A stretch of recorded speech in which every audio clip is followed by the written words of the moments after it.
Chapter 63. The Millennium. My attention was again directed to the earth.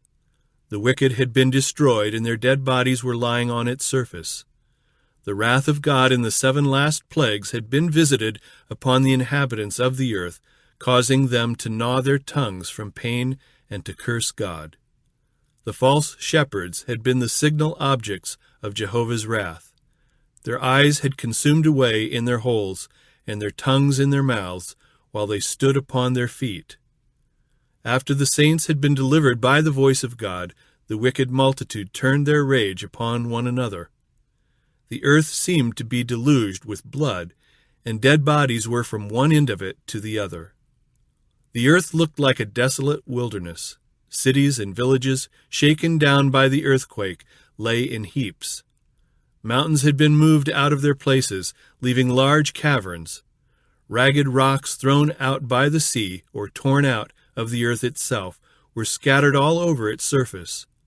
Large trees had been uprooted and were strewn over the land. Here is to be the home of Satan with his evil angels for 1,000 years. Here he will be confined, to wander up and down over the broken surface of the earth and see the effects of his rebellion against God's law. For 1,000 years he can enjoy the fruit of the curse which he has caused. Limited alone to the earth, he will not have the privilege of ranging to other planets to tempt and annoy those who have not fallen. During this time Satan suffers extremely. Since his fall, his evil traits have been in constant exercise, but he is then to be deprived of his power and left to reflect upon the part which he has acted since his fall, and to look forward with trembling and terror to the dreadful future when he must suffer for all the evil that he has done and be punished for all the sins that he has caused to be committed. I heard shouts of triumph from the angels and from the redeemed saints, which sounded like 10,000 musical instruments, because they were to be no more annoyed and tempted by Satan, and because the inhabitants of other worlds were delivered from his presence and his temptations. Then I saw thrones, and Jesus and the redeemed saints sat upon them, and the saints reigned as kings and priests unto God. Christ, in union with his people, judged the wicked dead, comparing their acts with the statute book, the word of God, and deciding every case according to the deeds done in the body.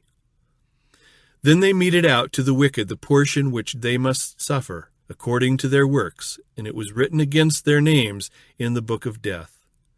Satan also and his angels were judged by Jesus and the saints. Satan's punishment was to be far greater than that of those whom he had deceived.